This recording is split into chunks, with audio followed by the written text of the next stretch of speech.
On today's episode of the John Campea Show podcast, the Taylor Swift Eras concert movie is now officially opening a day early today and is now expected to have a $150 million opening. Also, the MPAA has looked at the new Hunger Games movie and they've tagged it for having strong violent content and disturbing material.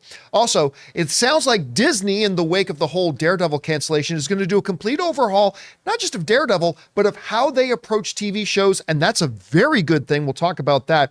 Also, we know Gal Gadot is no longer going to be Wonder Woman. So who do we believe are the 5 best people to replace her as the brand new Wonder Woman in the brand new James Gunn DCU? Also, Kingpin actor Vincent responds to the scrapping of all the work they've done on Daredevil. That and a whole bunch more. The John Campea Show podcast starts right now.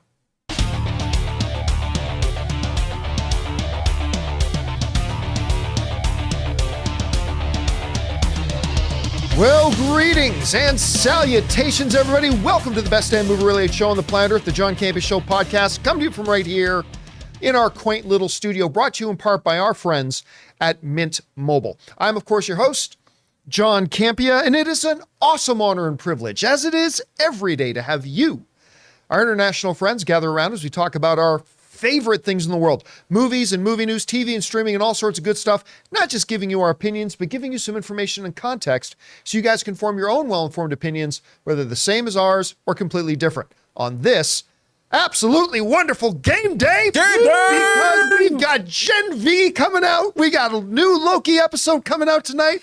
And for all you Swifties, tonight, surprise, a brand new Taylor Swift concert movie is coming out. I'm joined in studio today by Ray Ora. Hello. We got Jonathan Voico. I thought I was about to get in trouble when you're like, "'Cause today." I'm like, "Oh no, it's like, oh no, what is today?" And of course, the delightful Chris Carr is here. Hey, everybody. And most importantly, you guys are here. Thank you so much for being here and making this little show a part of your day. Here's how the show's going to go. We're going to start off by talking about those topics that I listed off. Then in the last part of the show, we're going to open up to you and take your comments and questions. Now, we already asked our beloved YouTube channel members to start sending in topics. We'll discuss those. But also, if you are joining us live and watching right now, and you have a thought, theory, opinion, or question, go ahead and use the super chat feature and fire that in. And as long as everything is appropriate for us to address in the show, we'll get around to answering that near the end of the show. All right, guys. That all down, let's get into this. Surprise, surprise, the Taylor Swift movies open up tonight. In following in the tradition that they kind of started by just out of nowhere announcing the concert movie. Oh, and by the way, the tickets are on sale today, which is what they did last month. You know, yesterday we talked on the show, me and Robert and Ray and John talked about the fact that, you know, they have this big box office expectation, but there was no Thursday screening, which is what most movies have. And they weren't going to do any screenings until after 6 p.m. on Friday. So even though this Eras concert movie that's opening up was going to be huge, probably make over $100 million, break the Joker box office record of the biggest opening in October in theatrical history. Well, apparently that wasn't good enough. Maybe they watch the John Campea Show, as I'm sure Taylor does, every day. Every day. Workout, shaking it off, and then watching the John Campea Show podcast. I'm sure it's what she did because she's trying to break into the movie industry. Yeah, so she's trying to get into it. Needs some pointers. Better hear what. Might as well start at the top. That's right. Start right up there. And said, you know what? They're making some sense. And then, like 3 hours after we did our show yesterday, Taylor Swift announced that the movie's actually coming out today. This is what she had to say. She goes, "Look what you genuinely made me do. Due to unprecedented demand, we're opening early access showings of the Eras Tour concert film on Thursday, October 12th, that's today, in America and Canada," the Post reads. "We're also adding additional show times Friday and throughout the weekend. All tickets will be available by 10 a.m. on Thursday morning, and it will be showing starting Friday in 90 countries all over the world. I can't thank you enough for wanting to see this film. So vividly captures my favorite adventure I've ever been a part of, the Eras Tour. And the best part is, it's an adventure. We're still on together." So out of nowhere, there's screenings tomorrow and tickets are on sale now. And listen, this is going to have a big impact on the box office, at least this opening weekend. Like we said yesterday, like the fact that it had no early Friday screenings and no Thursday night screenings, which is what most movies have. So now they're saying this thing, instead of targeting 100, 125, they're saying this thing could hit $150 million, which would make it either the number 2 or the number 3 biggest opening weekend of the year. Now, Barbie right now holds the title for the biggest opening weekend of the year, and that's 168. Now, look, I'm not saying it's going to catch 168, but if they're saying it could be 150, 18 more million isn't out of the realm of possibility. We could be talking next week about this little concert movie that came out of nowhere being the biggest theatrical opening of the year. It's absolutely going to be number 2 or number 3 at minimum. So this is an interesting move. You know, Chris, what do you think about this decision to like out of nowhere just say, oh, by the way, it opens tomorrow instead of in 2 days? And number 2, here's a question, legitimate question. Okay. Could there be maybe some anger from some Swifties and fans who probably tripped over themselves to get tickets for opening day, for Friday the 13th, and now all of a sudden their tickets that they bought to have opening day is no longer opening day. So, I mean, I don't know. What do you think about that? Well, to those people who could be mad because every fandom's going to have them, but I did this already and I'm entitled to being the first to see Taylor Swift. To you, dear fans, remember that T-Swift's favorite number is 13, hence it opening on October 13th, and she is supposedly visiting 13 theaters. That's right, to surprise audiences. To go surprise audiences. So T-Swift could be in your audience. She might be in mine at the Regal. It'll be very exciting. I hope so. Make my friend's birthday so rad. I think this is such a Taylor Swift power move, though, because she just can do it. That's the biggest thing is she can. Yeah. She can just go, oh, by the way, I'm going to have my movie open today, and people will jump and go see it. I'm sure a whole bunch of the people who did buy tickets already went, oh, great, I'll go see it again on Thursday then.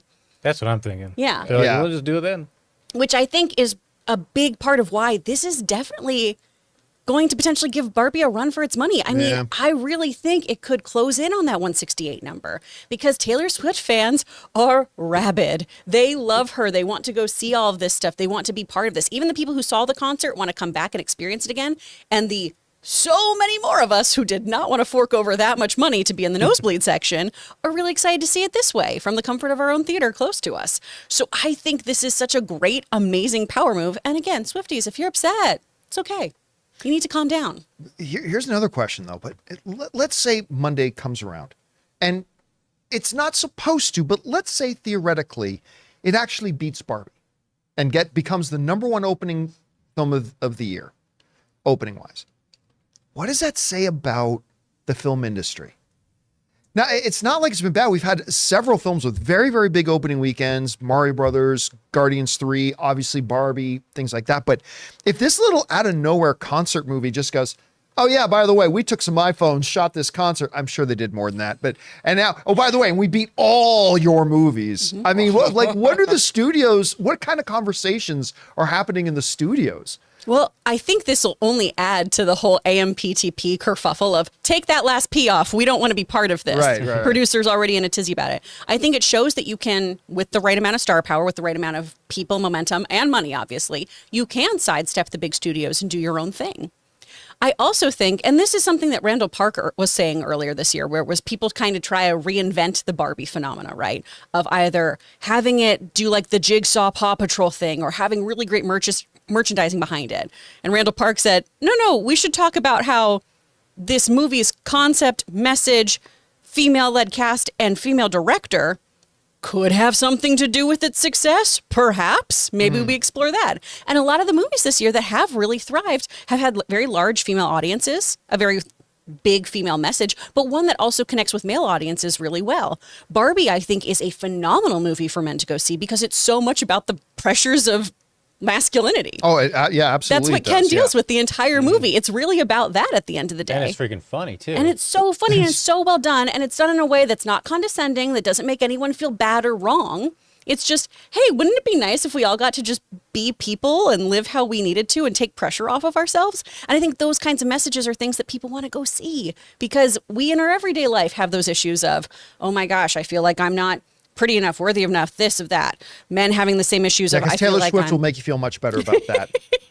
Well, still, the Margot Robbie line, right? That kind of thing. That's what I'm talking about with that messaging. Taylor Swift, though, most of her songs are about heartbreak, about having this incredible billion-dollar life and still dealing with heartbreak, dealing with people judging her, having a huge chunk of her career dissected and ridiculed. That's what the entire Reputation album was all about.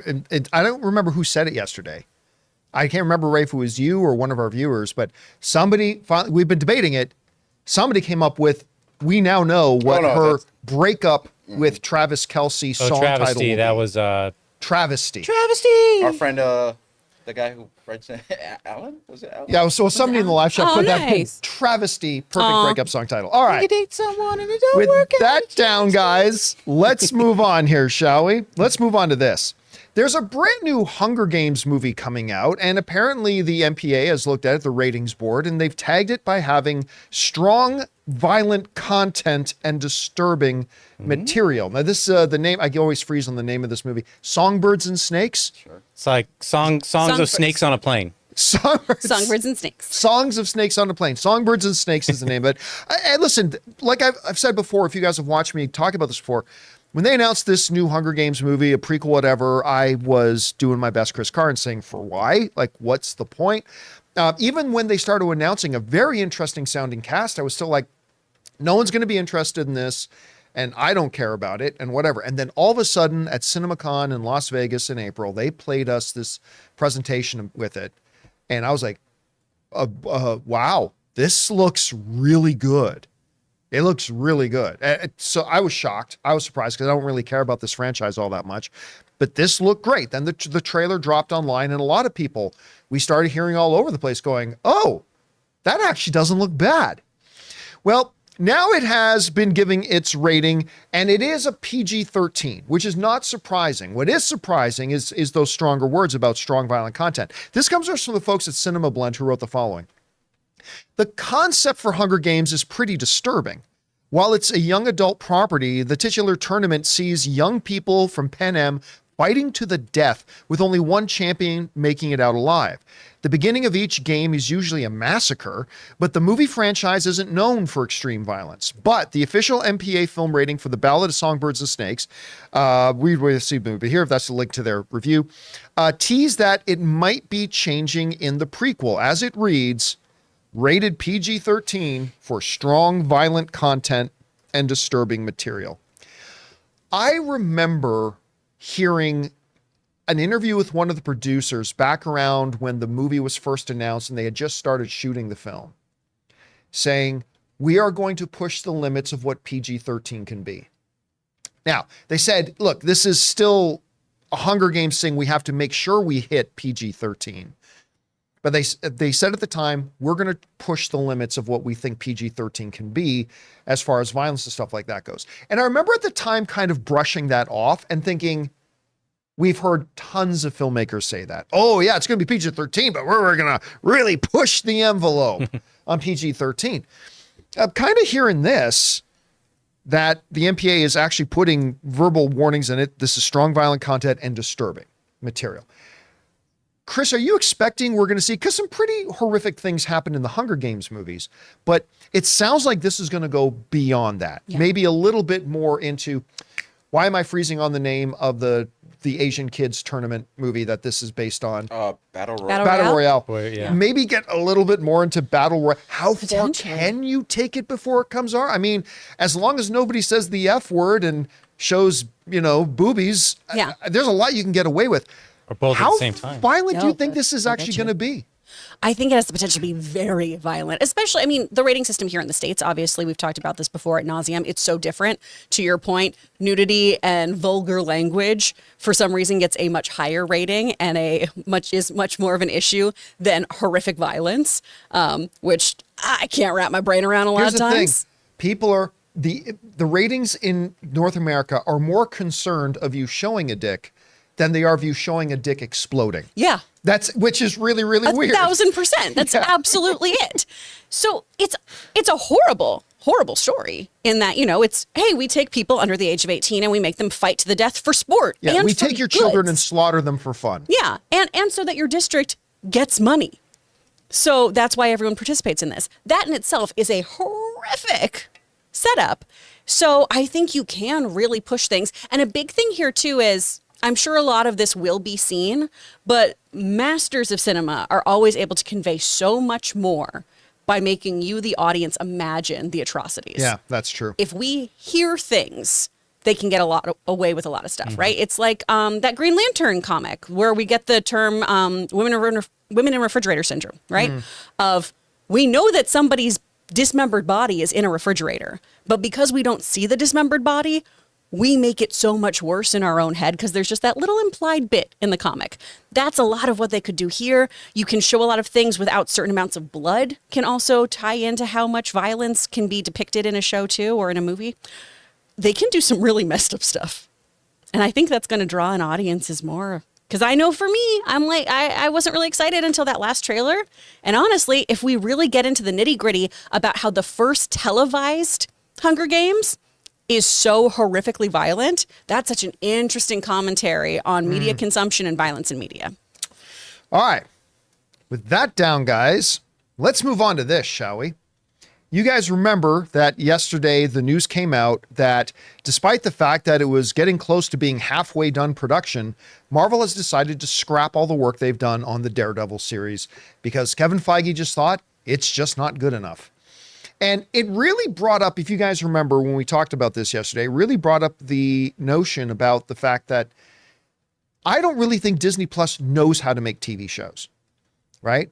When you look at all the stuff they've made, with a couple of exceptions, they all play like they were trying to make a movie and they just decided to overly stretch it out and deliver an unsatisfying number of episodes at unsatisfying runtimes and yet still feel drawn out because really they know how to make movies and they were making a movie, but they wanted to stretch it out over 6 episodes.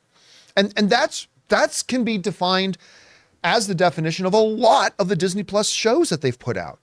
Again, where I really took notice of this is when, and I forget the name of the person who did it, but somebody took Obi-Wan, an editor took the Obi-Wan series and edited it down to like 2 hours and 45 minutes, moved some things around, did some really great edits, and he played it as a movie. And I remember watching and thought, it's not one of the greatest Star Wars things ever, but it's like, this is a really good movie. And it just didn't work as a TV show. I mean, some people think it did, and that's great if you enjoyed it, and I'm not trying to take that away.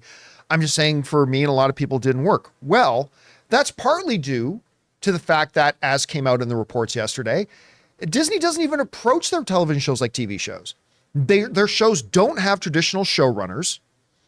Instead, they have a bunch of executives that kind of set the direction, which kind of hurts. So you have writers coming in and out. Nobody really has a creative vision for their stuff. And it's Marvel. Let's just make it the way we make the movies and whatever. Well, according to reports coming out in Variety, IndieWire, and others, not only did they scrap Daredevil, but it sounds like they're scrapping their philosophy, and maybe they're going to start embracing the traditional television model of creating TV. This comes to us from IndieWire, who said the following. Marvel instead applied its filmmaking process into TV and now has discovered the weaknesses in that approach. The Disney brand also eschewed the concepts of showrunners and TV execs, instead handing film executives the keys and a particularly blank check for the budget, and charged them with making mini movies instead of TV shows. Not anymore. Going forward, says IndieWire, Marvel Television will hire showrunners, a term we're not only grown comfortable with, but also learned to embrace, said Brad Winderbaum, Marvel's head of streaming, television, and animation, told The Hollywood Reporter, and assigning people the roles of full-time TV executives. Gosh, go figure. Maybe if we're going to try to make something that looks like shows, we should have people running them who know how to make shows. Movies and TV shows are two different things. They are really different arts.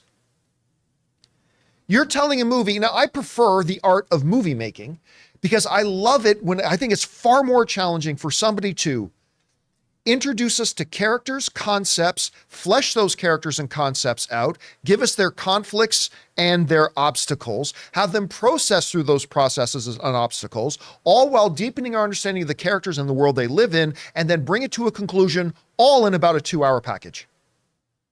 That's Herculean when you really think about it. Television has a lot easier. we can develop this person over the middle 3 episodes, or we can do this. Don't get me wrong. I'm not saying making good TV is easy. It's not.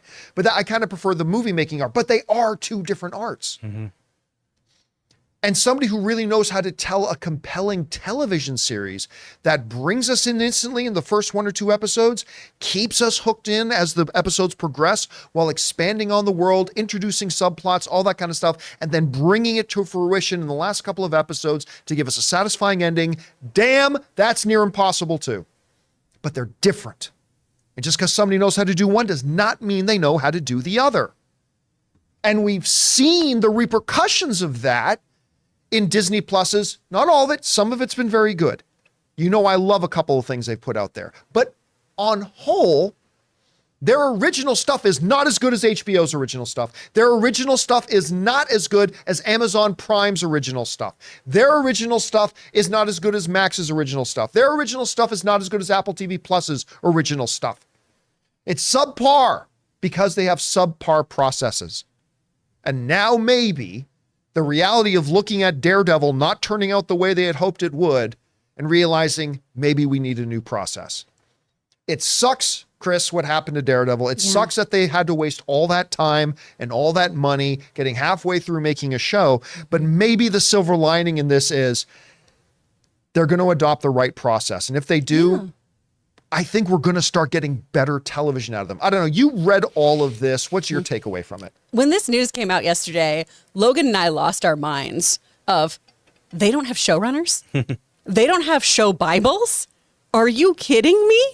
It explains so much, though, doesn't it? It does. Yeah. It explains so much, but it's the most base thing where when you are a writer trying to pitch shows, you have to have a show Bible. That'd be absolute lunacy to not provide that pitch deck, right? With your formatting, your episode outline, your character information, and then to have that reference tool later on. You say somebody's mother's name, you say somebody's favorite food, you have that stuff in there always. It's this well-manicured, well-documented thing so that you can always have continuity. Continuity is pretty freaking important in the Marvel Cinematic Universe. Well, it just explains so many of their series where we're just like, what was that episode? Exactly. Yeah. Why? What is this arc? Yeah. Because they say the writers are coming and going and it's executives with keys to the car. Which is not a good idea. Yeah. Executives are great at what they do. They are not writers. They are not showrunners. They should not have the keys to the kingdom. They should greenlight things and perhaps have a say, and they all have a nice conversation about that, but they're not writers, and they don't know what they're doing. You know, shows like WandaVision had, Jack Schaefer as a head writer. Right. So at least that's how we got that nice congruency throughout. And Schaefer also brought in tons of different types of writers on that show, people who weren't versed in comics, but who were brilliant writers. One of our most favorite lines from that show, right? What is grief, but if not love, persevering? Mm-hmm. Yeah. That's from somebody who did not have a lot of prior comic book knowledge, but does beautiful storytelling and was able to fit into this writer's room really seamlessly, right? You have to have people who are putting their own Avengers together. You have to have people who are assembling this in such a strong way that you create something wonderful and you don't rush it and make it this weird stretched out B movie. Now, what I've heard too is that they are planning on scaling back tremendously in addition to having all Iger these kind things. of hinted at that. Yeah. Some people I know have said that as well. And I think that's for the best because that's been the biggest issue that we've talked about so much the past 2 years. It's been this whole quantity over quality. And I will take quality any day. And I know someone in the chat is going to say, give me both. Try it. Try both. And see how that works, because that's what they've been trying to do. And every now and then we get something good. Mm-hmm. Every now and then. And that's not worth it. Put out a couple things that are absolute bangers. And then save those other ideas for your next phase or your next season. Look at the difference of something that was auteur-driven like Andor and then Obi-Wan. Yeah. Yeah. Yeah. And look, I don't think it's completely out of bounds to say this. Marvel, the MCU, was never better than they were 3 movies a year. Yeah. They've never been better than when they're at that. And so we'll see if this indeed does have a bit of a silver lining on it. All right. Guys, listen, we still need to talk about the actresses that we see as being the top frontrunners to play the new Wonder Woman in the new James Gunn DCU. Also, Vincent D'Onofrio had some thoughts about the cancellation, or at least the scrapping of the work they've done on Daredevil. But before we get to those things, we're going to take a quick second and thank a couple of sponsors of today's episode of the John Campea Show podcast, the makers of the most comfortable shoes I've ever worn. I'm wearing them right now, Vessi, and the good folks doing great work over at BetterHelp. Guys, we want to take a second to thank a sponsor of this video, Vessi. Now, you guys know I'm not exactly the most fashion conscious guy in the world, but I love a great pair of shoes that are comfortable and I can wear almost anywhere. And growing up in Canadian winters when my feet got wet a lot, waterproof would be nice too. Enter Vessi. They make the claim that they're not just fashionable and super comfortable, they're also waterproof. Now, you guys remember, when I got my first pair of Vessis, I put them to the ultimate waterproof test. I actually stuck my foot in my pool, my feet stayed dry, and the shoes stayed dry. Incredible. And they're the most comfortable pair of shoes I ever owned. Well, that made me want another pair. So I got another pair of Vessis that look great and just equal that world-class comfort that I got from that first pair of shoes. They are absolutely my favorite shoes that I've ever owned. Imagine your favorite sneaker style supercharged with waterproof technology and unmatched comfort. No matter how you like to stay active, Vessi has the shoes for you. Trail-ready high tops, effortless slip-ons, and classic court shoes, all with a waterproof twist. They are just as comfortable and stylish as your favorite sneakers, but even more versatile. So guys, if you're anything like me and you want the most comfortable pair of shoes that look great, that you can take out hiking, wear to work, go to the gym, or walk through the water and snow, go to vessi.com/Campea and get yourself a pair today. Go to vessi.com/Campea and get 15% off your order using the code Campea.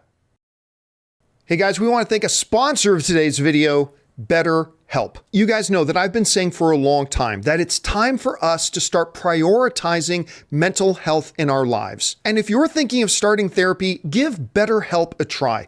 It's entirely online, designed to be convenient, flexible, and suited to your schedule. Just fill out a brief questionnaire to get matched with a licensed therapist and switch therapists anytime for no additional charge. I've pointed this out many times, but we as adults know that we need to prioritize our physical health, and so we encourage each other and cheer each other on when we take steps for improving our physical health, like going to the gym. Well, it's time that we prioritize our mental health the same way. We need to encourage each other to take those steps and encourage ourselves to do that as well. So guys, take that step in prioritizing your mental health by going to BetterHelp.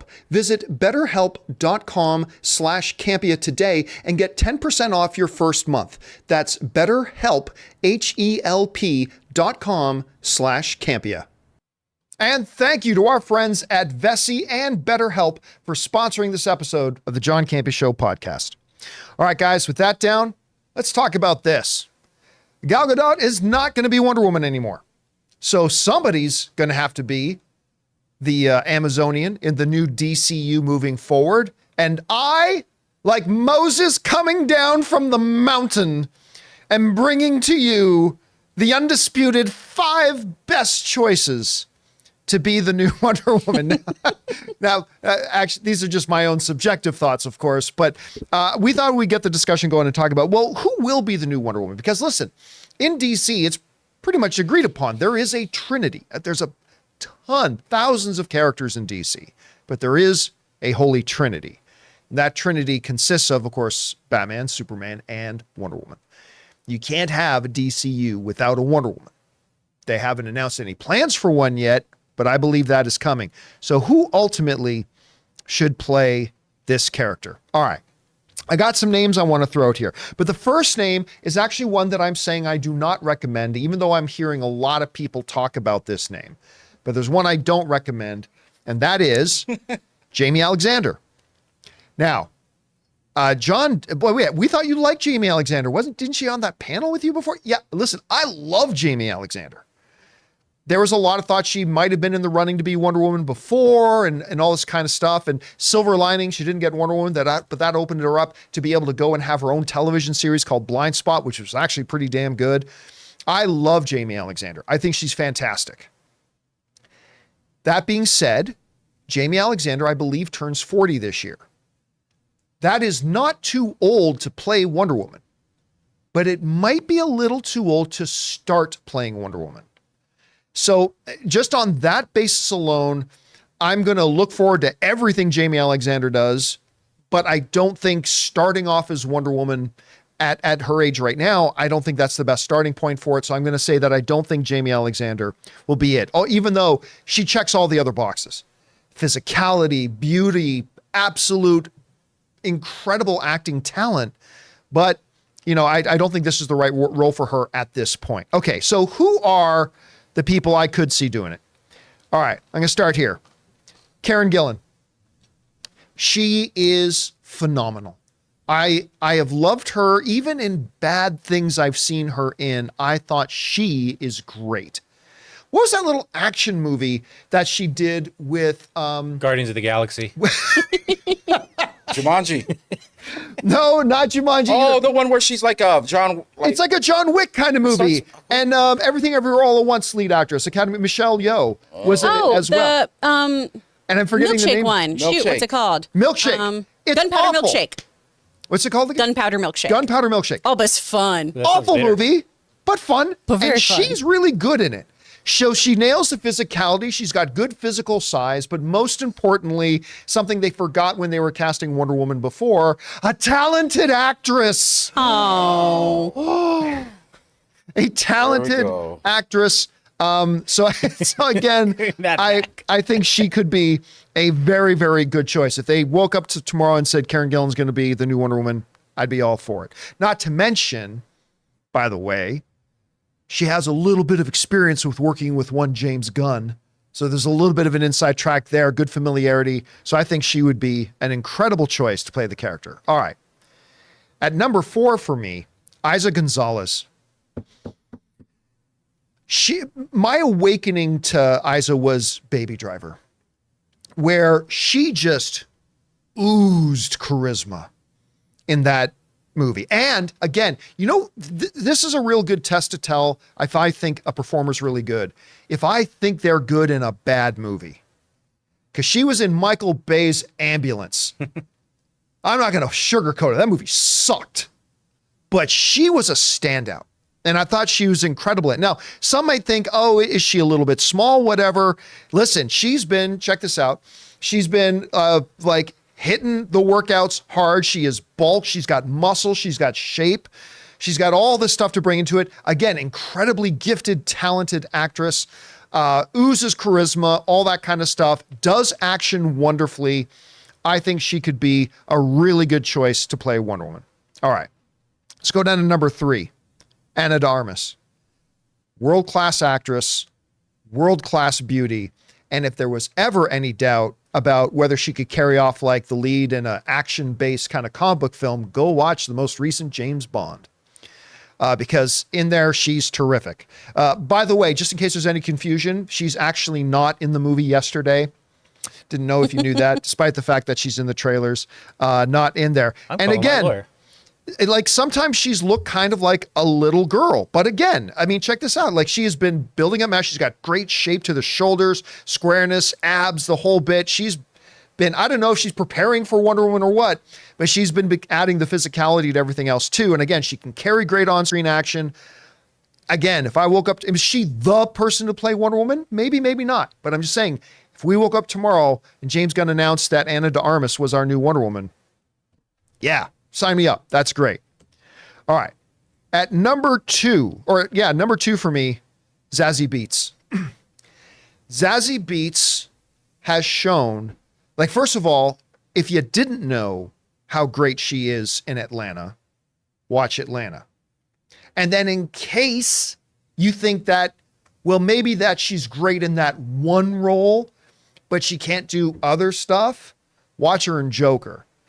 Watch her. What was the name of that movie again where people are like getting ready to go into the afterlife? I'm forgetting the name of it. It was a smaller film. But anyway, she's incredible in that.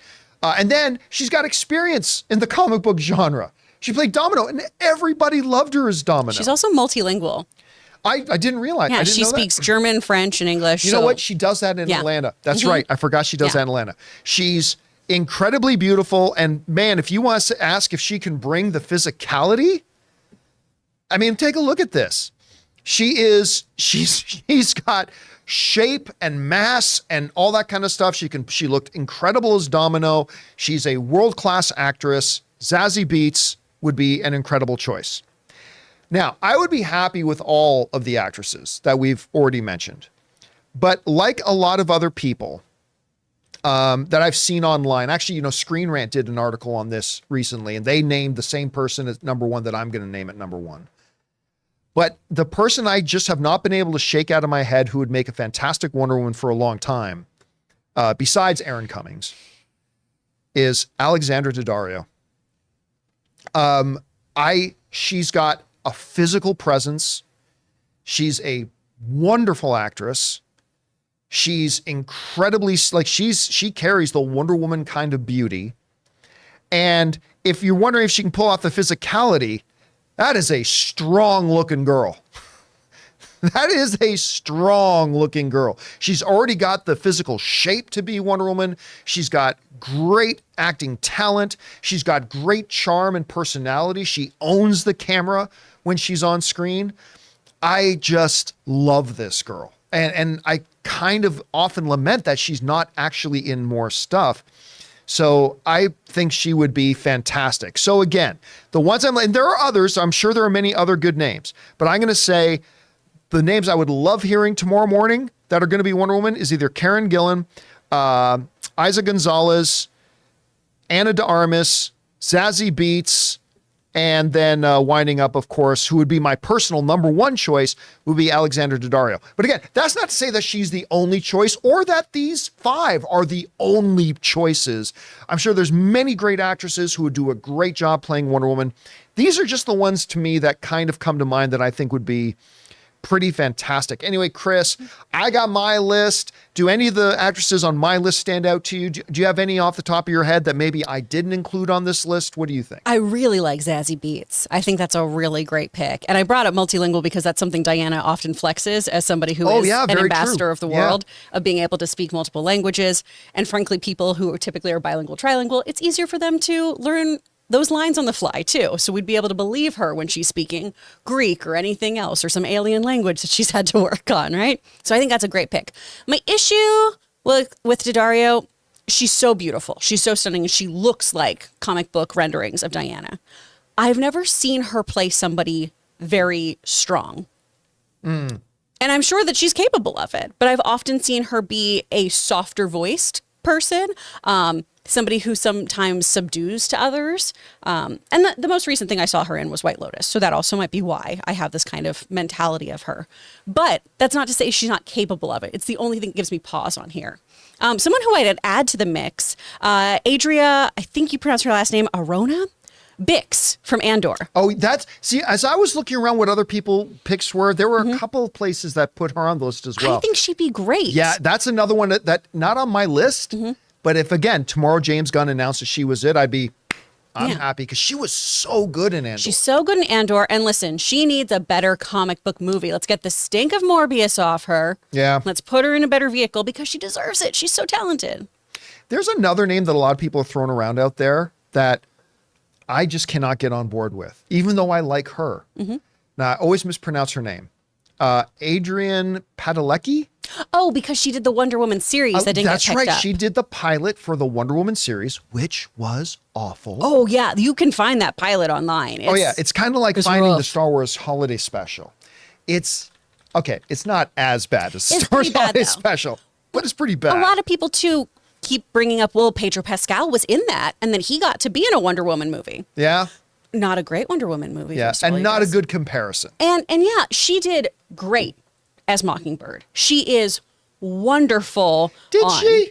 I thought she was fun as Mockingbird on Agents of S.H.I.E.L.D. I know you hated Agents of S.H.I.E.L.D., I don't know that anybody did well. Well, no, there were a couple people. I think she did really well on that. And she's lovely on, oh my gosh, I'm completely blanking on the name right now. I almost said Galaxy Quest, the Orville. The Orville, you know thank what? you. She's wonderful on that. I like her in the Orville. I don't think the Orville asks its performers to really flex their acting muscles. This is true. It's not the most difficult roles, but I agree. I think she's actually quite good in the Orville. I think she plays plays a good off job of commanding. Yes. Yeah. And she's got a lot of charm and personality, but wouldn't be near the top of my list. But I think you're right. A lot of people only bring up her name because she was in the pilot of the doomed TV series that never happened. But guys, hey, for you, if you guys are in the live chat, if you got some theories or thoughts or some other names that maybe should be included, that go ahead, discuss amongst yourselves and let us know, or fire in a super chat and let us know who you think should be in that. All right. With that down, guys, let's move on to this, shall we? Now, you guys, of course, we've mentioned that Daredevil, they scrapped all the work they'd done it. They're going back to square one. And Vincent D'Onofrio, Kingpin himself, got into some online conversations and decided to give his kind of perspective on it. And it's more positive than you might think. So basically, here's the gist of it. So there was an old tweet. I don't know what we call them anymore. Do you call them X's? That sounds like somebody you broke I up think with. excretions. Excretions. That's a very good word for it. So a long time ago, Vincent D'Onofrio put out this excretion when he said, so very excited about Daredevil Born Again. Such an incredible cast and crew. Just finished a big scene yesterday, and it was so intense and wonderful working with two of the other cast members. Wow. We all have a lot to look forward to. We meaning you. Well, then, of course, as people on X tend to do, somebody got up and wrote, well, this now aged poorly, because, of course, they scrapped it. Now, to that, Vincent D'Onofrio responded. And lucky for us, we have Vincent D'Onofrio in studio here who will read this off himself. Take it away, Vincent. Unless you really know what's going on, there's a chance you could be wrong about this statement. We are going to bring forward the best series we can. One can be proud of. Vanessa's proud of. Have some trust, my friends. Trust. Unfortunately, Vincent refuses to be on camera, but He's trust- shy. Oh my God! Oh, see you, Vince. Hi, man. Yes, You thanks know, for coming, Vince. Stag later, man. strike. He can't be on there. That's Thank right. you. That's right. He's on strike. That Yeah. prevents him from being on camera Yeah. with us right now. Man, it's a big dude. A big guy. So tall. So, like, Vincent D'Onofrio is clearly taking a very much more glass half full kind of approach, right? It's like, look, we're doing everything we can to give the best thing possible. Now, he followed that up again and says, every cool project, Vince is now gone, I'll have to read it myself. Yeah. Every cool project I've been involved with has evolved constantly during pre-production, production, and post. It's just reported on these days as if it's big news. Listen, I appreciate what Vincent's saying, but I'm sorry, Vince. I don't think you've ever worked on something that got halfway through production and then they scrapped all of it. Evolution, change of direction, not scrap the entire thing that you got halfway through. Anyway, it's not. It's simple. A bunch of creatives doing their best to get it right. It's a constant in this business. And then what he says in the show more is basically, I would be worried if they weren't approaching it this way. So Vincent D'Onofrio, Kingpin himself, is kind of taking the positive approach. He's saying, look, we want to deliver the best possible product. And in many products that I've worked on, you've had to change directions and all this kind of stuff. So he's basically pulling out the don't worry. Or if he was Aaron Rodgers, he would be saying, calm down. Everybody calm down. And that's basically what he's telling people right now is calm down. Now, I think he's overplaying the calm down. I think he is underplaying just how big of a deal this whole thing is. But the one thing that I think it's important that he seems to be communicating is everybody's committed to delivering the best Daredevil we can. Right? He's committed. The people he's working with are committed. His message here is we're all 100% moving in the direction of wanting to give you guys, the audience, that's us, the absolute best project we can. And in as much, and I said this yesterday, in as much as you can't downplay how big of a deal this is that they had to scrap an entire, like, half of production already done. But at the end of the day, I would rather have a Daredevil come out in a year and a half that is really good and we thoroughly enjoy than have one come out 8 months from now that is just another disappointing Marvel Disney Plus show. And listen, maybe the rework won't be great. Maybe it'll still be bad. I don't know. We don't know. But I would rather Kevin Feige, instead of going, well, this is garbage, but we've already spent 60 million on it and we're already halfway through. So let's just finish it up and get it out the door. I would rather have Kevin Feige have the balls. And now that Bob Iger is back and given him back his authority, I would rather have Kevin Feige have the ability to go, this is not good enough for the Marvel name. Let's pull the plug on this. Let's go back to square one and let's start this over again. Again, it's still a disaster. It is, but I'd rather Kevin Feige do what he's doing right here. Anyway, Chris, you heard Vincent D'Onofrio's. Is this just him being a good team player? I sense there is. He's still enthusiastic about this. Is he downplaying things? Is he overplaying things? What do you think? It feels like he's downplaying things, but I think that's for the best.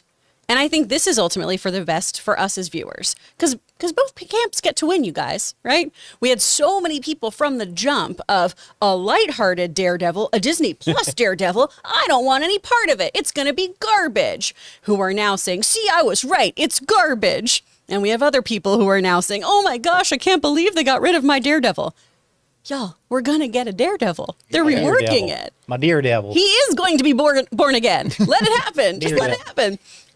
I think this is so smart. If ultimately they are not happy with the product, they need to go back to square one. And now with everything that's come to light too, the lack of showrunners, all these other things, not having the show Bible, go back, make sure you have that strong foundation because you've got killer talent, but even amazing actors and a wonderful CGI or any other thing that you can kind of pull out of your hat. It's not going to make up for a bad story. Story has to come first. Characters have to come, We have to have all of that in place for us to enjoy this. And because this is in such a different situation than our other shows, this is in a way a legacy show. We had that incredible Daredevil show on Netflix that people love.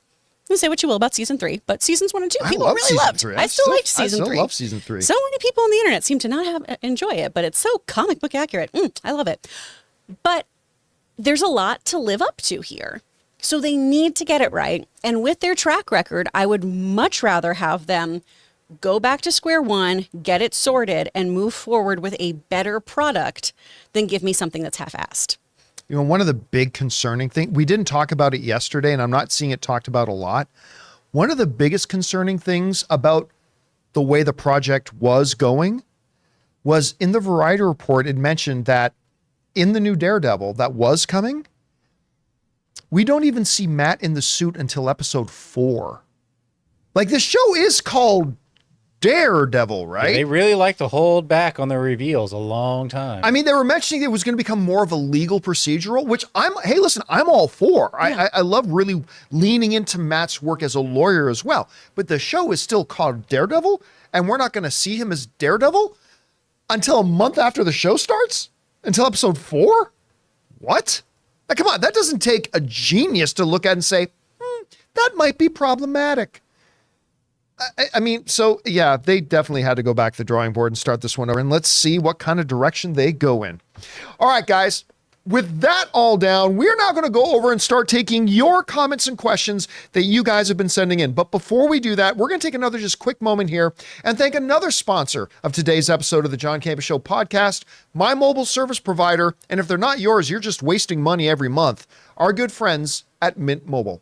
Guys, we want to take a second to thank a sponsor of today's video, Mint Mobile. Signing your life away to a big wireless provider is kind of like being trapped on a roller coaster from hell. Sure, it looks like fun at first. They probably even threw in a free phone, but now you can't get off. Month after month of insane bills and unexpected thrills, like overages and surprise fees. If that sounds like your current big wireless plan, it's time to get off the ride with Mint Mobile. For a limited time, wireless plans from Mint Mobile are just $15 a month. That's unlimited talk, text, and data for just $15 a month. You guys know before I came to Mint Mobile, I was paying triple what I am paying now on the standard big wireless plan, and I will never go back. All plans come with unlimited talk, text, and high-speed data delivered on the nation's largest 5G network. Use your own phone with any Mint Mobile plan and bring your phone number along with all your existing contacts. To get your new unlimited wireless plan for just $15 a month and get the plan shipped right to your door for free, go to mintmobile.com/Campea. That's mintmobile.com/Campea. Cut your wireless bill to just $15 a month at mintmobile.com/Campea.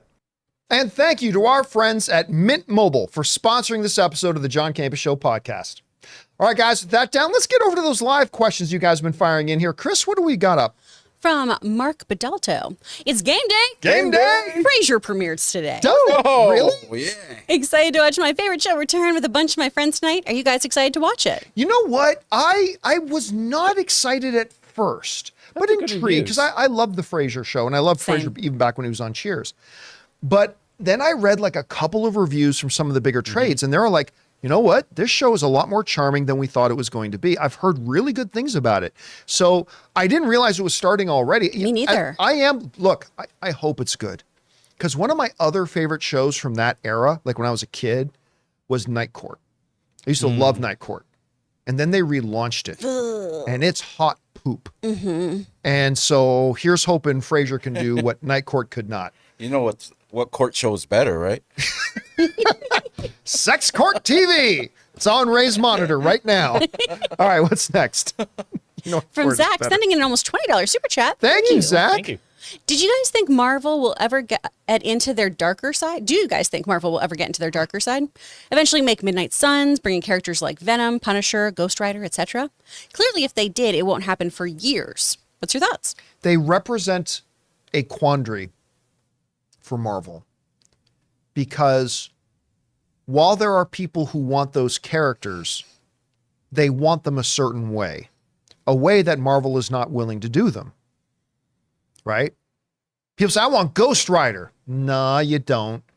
You want an R-rated Ghost Rider. You don't just want Ghost Rider. You want R-rated Ghost Rider, and they're just not going to do that.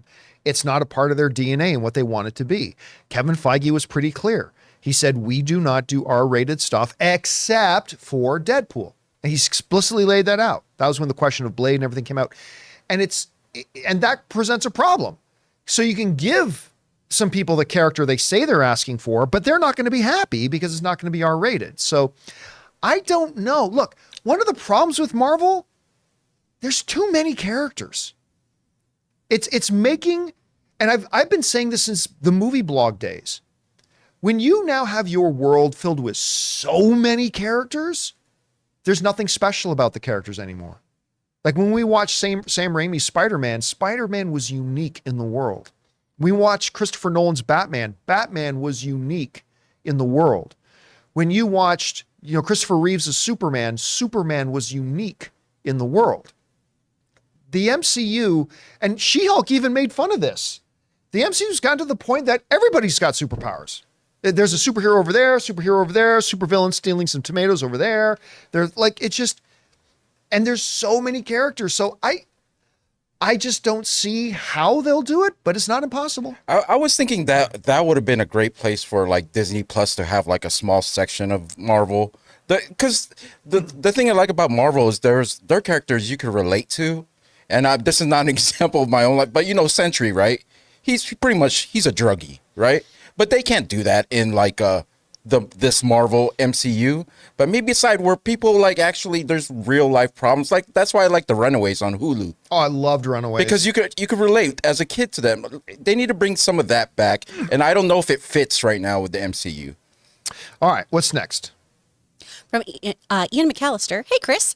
I've been my fire red Pokemon recently, and honestly, there's a lot of room in the story and lore for a compelling series. Are you a Poke fan? What's your favorite game, if so? I do like Pokemon, but I'm not a diehard Pokemon fan. My husband knows every single Pokemon. He can't remember, like, things that are about to expire, when we have warranties up on things. But man, he can tell you every evolution of every Pokemon. All right, what's next? From Raymond Verada. Rest in peace, Keith Giffen. Oh, yeah, I heard who made about the this. Legion of Superheroes popular with a return to Darkseid in the 80s. He also brought the funny with Justice League International and created Jaime Reyes of Blue Beetle. Now, forgive me if I'm wrong, but is he the same person who like created Rocket Raccoon and created Lobo? Because I also heard that a creator passed away the other day who created like Lobo, and we've been talking a lot about Lobo. So I've been telling guys in the live chat, Yeah. Calvin, Marcus are saying yes, saying God, yeah. What a loss! Like that kind of a creative force. Yeah. that created all that stuff. Like, what an absolute loss. I'm glad you brought that up, Raymond. Thanks. All right, what's next? From Zach, adding to my question earlier, outside of Moon Knight and Werewolf by Night, do you think they could potentially expand the dark side of Marvel by adding in some of those other characters? I mean, you could. Listen, Werewolf by Night is a really good template about how you could do something like that, keep it PG-13, and it worked really well. Moon Knight, not as much of a shining example of something that worked, but Werewolf by Night was quite good. So I'd say that could be kind of an avenue that they could follow. Yeah, I think the character of Moon Knight was not a failure. It was the story. Yeah, it was the show. It was the Yeah, show. the character still has promise, but the Yeah. show just didn't live up to it. All right, what's next? From Nat Reads, hey crew, planning to rewatch Wednesday for Halloween. Nice. Do you guys have any Halloween or Halloween-related movie recommendations? I don't personally have a lot of Halloween traditions. Like Ann and I, not long ago moved into our first house, and one of the things Ann was so excited about was handing out candy. She was so excited about it. Like 3 weeks before Halloween, she started stockpiling candy. I think a lot of which ended up going over to Ray's house, but she started stockpiling like tons of candy, all that kind of stuff. None. No kids on our street. Yeah, man. That neighborhood is kind of a. It's an adult street. Yeah. No. That's why all the swinger parties go on. So Yeah, that's yeah. like 0 kids. Look for pineapples. And like all night is like by the front door.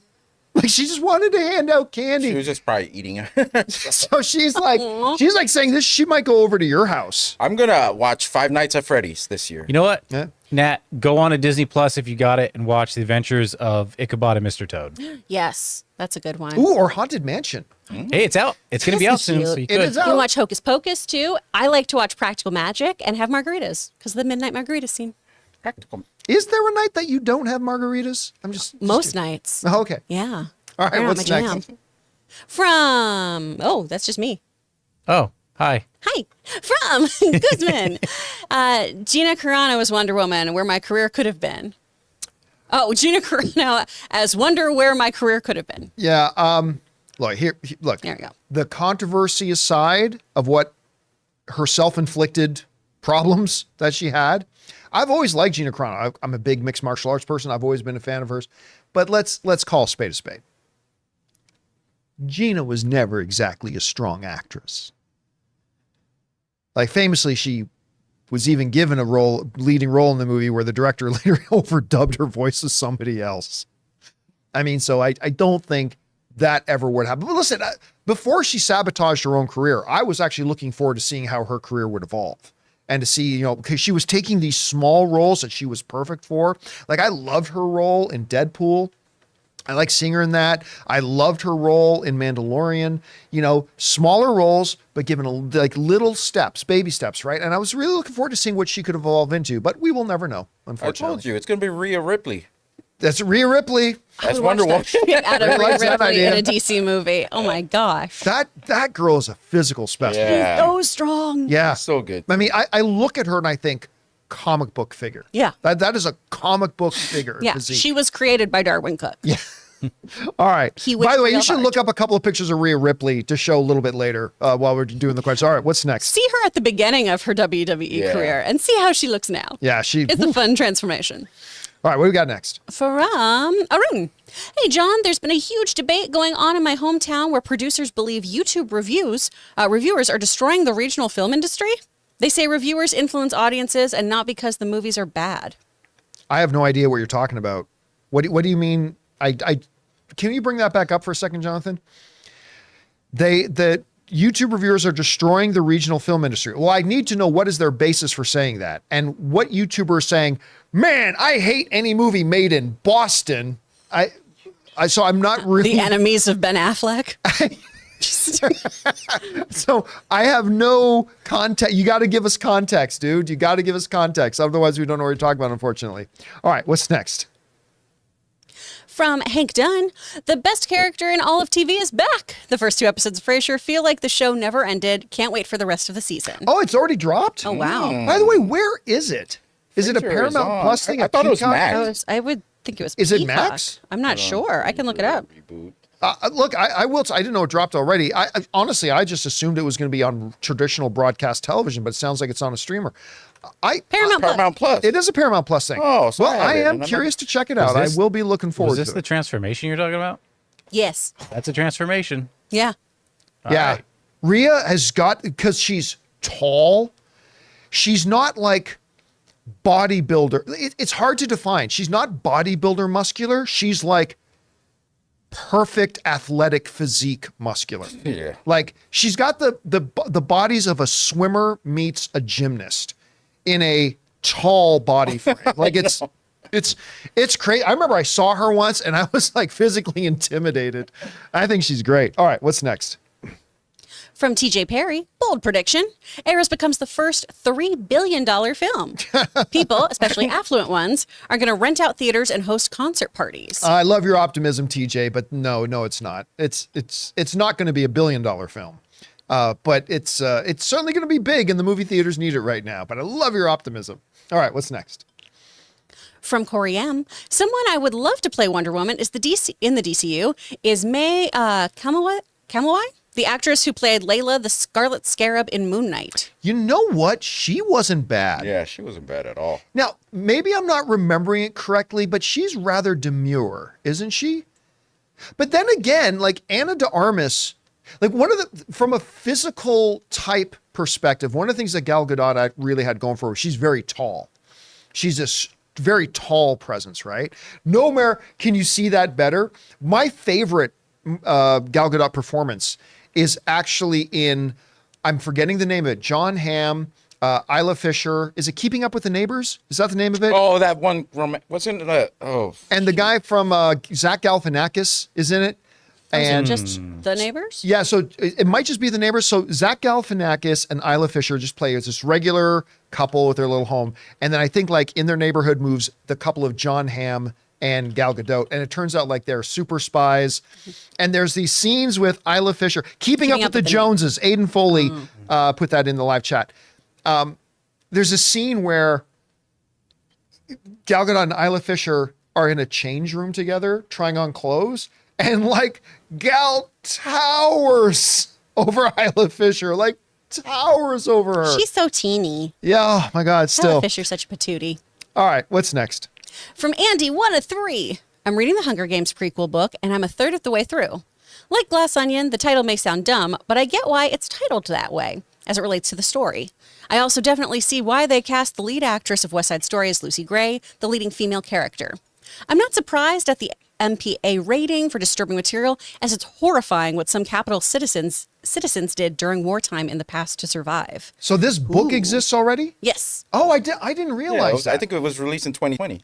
Okay, so the book of it exists already. Well, I'd be curious to know just how violent it gets in the books. Because I didn't read any of these. Look, I get it. There are some people out there who get their little feminine panties in a twist because Rachel Ziegler said something about the social relevance of Cinderella in a certain time, whatever. Snow White, Boy, which was also like the 1930s. some people are real fragile. Anyway, but my God, West Side Story was a revelation. Like she was unbelievable in that movie. She was really, really great.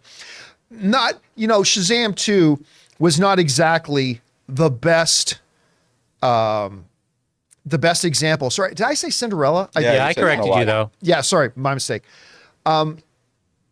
Shazam 2 is not exactly the best showcase for any actor's talents. She was barely in that though. Yeah, she's not in it much at all, other than to be there in a few scenes and look stunningly beautiful. But I'm really looking forward to seeing how well or not she can do in this Hunger Games film. It's going to be interesting. Why not that? The lady Shazam. What's her name? Why don't she play Wonder Woman? I don't see it. The guy who plays her sister, right? Yeah, The yeah. adopted sister. Or- yeah. No, I don't see it. Oh, okay. All right, what's next? From the Jughead. Hi, John, Ray, Chris, and my new bro, Jonathan. New bro. Whoa! You got a bro. Please tell me that they're not messing with Daredevil. Say it ain't so, guys. Love and respect from the UK, guys. What does one mean by messing with Daredevil? I think we need a Kingpin to answer this. Vincent, come back. They hurt Vanessa. I mean, look, whatever. Apparently the direction it was going was bad. Look, I said before when it was DC, it was the right decision to scrap Batgirl. And I'm sorry for anybody whose feelings that hurts, But at the end of the day, it was the right decision. And I believe that if they believe this show was going in the wrong direction, it was not going to be a good product, then it was the right decision to scrap it and start again. The difference is nobody really cared about a Batgirl movie compared to how many people really want to see Daredevil return. So, because I already can tell, well, John, if you think that, why don't you think they should have gone back to the beginning and started Batgirl again? Because there isn't as much of a need. There isn't as much of as a public cry for a Batgirl movie as there was for Daredevil. That's undisputable. You can't argue that. That's 100% fact. So, and listen, despite what Vincent D'Onofrio said, I said this yesterday, I'll say it again. I do believe there's a chance they don't even go back and finish this Daredevil thing. I believe, I don't care what anybody says. I think there is a chance, however unlikely, that they just go, you know what? At this point, it's more trouble than it's worth. And they just don't do a Daredevil. They probably will. I'm just saying, don't be shocked if a year from now, we're not having people writing in and asking, whatever happened to the Daredevil project? I'm just saying, we'll see. We'll see. All right. What's next? From the Richard, love to hear KP say pizza. Who's KP? No idea. All right. What's Kingpin. next? Oh, Kingpin. Oh, Oh, is he here, Sterling? by the way, is there a pizza in the United States? Yes, but it's pronounced. Pizza. Isn't that just Little Caesars? Yeah, that's I think pizza. Well, pizza see, Yeah. is Canada, Caesars, yeah. the big pizza chain in Canada is Pizza. Oh, wow. Oh. Wow. That's That's copyright right there. Yeah. I feel like it's an alternate universe. Took from It Little is. Caesars. How dare you, Are Canada? those all the supers? No, All right. yeah, all the supers, but All right, let's move on. Let's get over to our beloved YouTube channel members and start getting some of the topics they sent in. What do we got up first? From CJ Rebirth, I'd love to watch Shang-Chi in theaters again. too. Especially as we get farther away from the pandemic era. I still remember the audience going, oh, when one of the soldiers shoved Katie in the bus. Oh my And God. then we got that awesome fight scene with the passenger recording it. You got this, bro.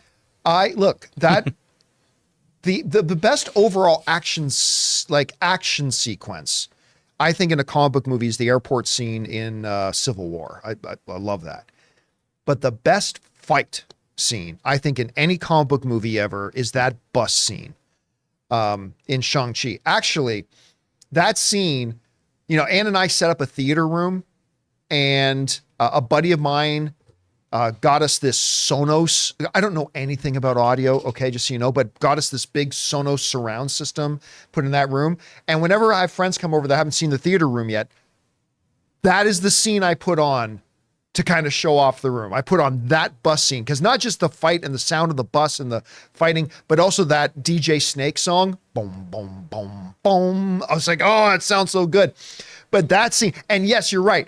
When the dude hits Aquafina, and you're like, everybody in the theater, even though Shang-Chi hadn't showed off his stuff yet, everybody in the theater is like, he's fucked. That guy's fucked. The restaurant scene was great, and also the fight on top of in the club with between the mask. I forgot the. When the ninjas show up? Yeah, with just Yeah. just the colors and When just the 10 kicks, rings show up? just the kicks and stuff like that on that top floor. See? Oh, it looks so that good. was so good. I love that movie. Nobody agrees with me, and that's fine. Being right is often lonely. It is the best MCU movie since Whatever. was made. since Infinity War. Yeah. I think it's the best MCU great. movie since Infinity great. War. All right, what's next? From Dildar, it really sucks that Mads Mikkelsen was already in Doctor Strange. Missed opportunity to have him be Doctor Doom.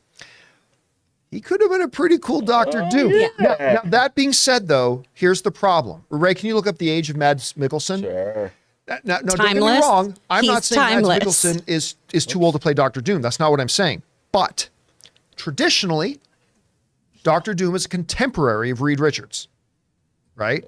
They're supposed to have a history together and a past together. Ideally, not that it has to be, but ideally it'd be kind of neat if you could have, you're going to have your Reed and your, Victor roughly the same age. How old is Matt? Oh, 57. He said, you know what? That's younger than I thought. But I still, and maybe if you get somebody who's in their early 50s playing Reed, shoot, but I think on screen, you need to play them as a little bit more contemporaries. Maybe. I don't know. We'll see. But not that I would have complained if Mads Mikkelsen had been cast as Dr. Doom. All right. my new bro, the Jughead, just gave us a 5-pound super sticker, so thank you for that. Oh, thank you, man. Thanks, I appreciate bro. that. Oh, he got bro. Cheers, as God, they you say. got bros. What's next? From Jay Superboy. Hey, John, just found out they had a Crow TV series. Yes. Didn't age well. But how would you feel instead of a movie they did a TV series reboot? I feel it would be in the same vein as a Sandman. Keep it filthy. I think the movie approach is the right approach, even though it's basically been cursed. It is finally done. It's coming. It is coming. Everybody remember when Jason Momoa was going to play? Mm-hmm. He's going to play. Anybody remember when Luke Evans was going to play it? Anybody remember when, who's the guy again from Boardwalk Empire? What was that actor's name again who wore the half face mask? Oh, yeah. That's, oh my gosh. I'm freezing on his name now, but he was going to be. He's like in the family with a famous director. Why can I not think of his name? And then he also starred in He was in the Ben-Hur remake, and I'm forgetting his name, but yeah, there had been a lot of Jack Houston. Thank you. There have been a lot of iterations of this coming, but it is finally John coming, and Huston's, I grandson believe or Skarsgård grandson. is playing the new Crow, right? Yes. So let's see what happens. But no, I definitely believe the movie is the right one, is the right approach. All right, what's next? Someone in the chat put Luke Evans as Doom. I would not be mad about that. I would also not be mad about that. That's Listen, great, straight up, Luke Evans is fantastic. He's so good. He's not always in the best stuff. His Three Dracula. Musketeers movie. Not always in the best stuff, but he delivers. He always delivers. And God, I know a lot of people look at the Beauty and the Beast, the live action one, and think, oh, that was a little bit underwhelming. His Gaston was great. So good. Luke Evans's Gaston was fantastic. I would love to see gutted him when in- they ditched doing that series about him. Oh, in the that's film. right. Him and Josh Gad were going to do. I was so Gaston and upset because they LeFou. were wonderful in that. That would have been great. I was looking forward to that. Yeah. All right, what's next? From Mr. Black Bono. Hey, John and crew, my question for a live action 80s cartoon. Which one can you see the studio will definitely go for? Thundercats or Voltron? There have been so many, I'm talking about going back to the movie blog days. There have been so many reports at different times that a Thundercats movie is coming. Never does. A Voltron movie is coming. Never does. Here's the reality. I don't know that you can do Thundercats. I don't want a live action Thundercats. Really? I've seen cats. But Thundercats is I have not. a feeling it might do it differently. Oh, Studio. a little bit. A Go little give the bit. Thundercats buttholes. They'll give them buttholes. That's all I care about because Yeah, they're yeah. covered. Yeah, So that yeah. makes sense. They're very, very taken care of. I just think that's weird. I think it's weird. I don't know why you would need that to be live action. Voltron makes more sense to me. Yeah, because it's robots. Yeah, but I mean, Well, both of those Thundercats projects, is robots too. both of those projects would be remarkably expensive. Mm-hmm. But ever since a fan about 20 years ago made a fan-made live-action Thundercats trailer. You've showed me this. Yeah, that's right. With Yeah. Brad Pitt as Lion-O and Look Vin at Diesel this. as Panthro. And I can't remember who was Mum-Ra, the ever-living. Mom, yeah. One of the great 80s cartoon villains, by the way, Mum-Ra. Love them. But honestly, I don't see either of those movies happening anytime soon. I think more reports will come out that now it's happening, but I've seen so many of those reports over the last decade or more that I'll believe it when I see it at this point. But I'd like to see either of them. All right, what's next? From Alan. Hey, Campea crew. I just need to see 8 more visits. I need to see 8 more visits this year to get platinum status for my Cinemark rewards. Nice. My plan is to see Dumb Money, The Marvels, Aquaman 2, Wonka, and Hunger Games. I need 3 more movies to reach my goal. Do you have any Napoleon. recommendations? Oh, Napoleon's one. Okay, Napoleon, Wonka. Wonka's on there. he's got that one. Oh, I'll was bring that it in up. there? I'll bring Yeah. up his list here. Yeah. All right, so you already got Wonka in there. And Killers of Napoleon. the Flower Moon. Oh, yeah, there you go. The new Hunger Games movie looks That's there. remarkably Yeah. good. I mean, there you go. You've crossed. Well, the he's got finish 2 line. more there, so he just got 1 more than he needs. He just so. has Yeah. one more. Oh, they're going to reshow Nightmare Before Christmas next week. Hey, you know what? Go see that. A good concert movie that's not Taylor Swift. Go see Stop Making Sense. Oh. It's Talking Heads one. It's really And how are you great. guys forgetting Godzilla -1? There you go. Oh yeah, there's But another is that- one. I don't know. Will that count? Is that actually getting a full theatrical? Yeah, it is. It is. It in is? December. In Okay. December. Oh, I think he has to do it before the end of the year, though. Oh, Stop Making Sense. Go see it now. Tricky. All right. Time for one more today. What's our last question today? Too cool for you. 10000. Hey, John and crew. I loved Across the Spider-Verse, one of my favorite movies of the year. But if I had one small complaint, no spoilers, I didn't buy that Miles managed to escape that chase scene. It took me out of the movie for a moment. I didn't mind that at all. I mean, the whole scene was frantic and crazy. And here's the thing, there are so many after him that would make the pursuit complicated.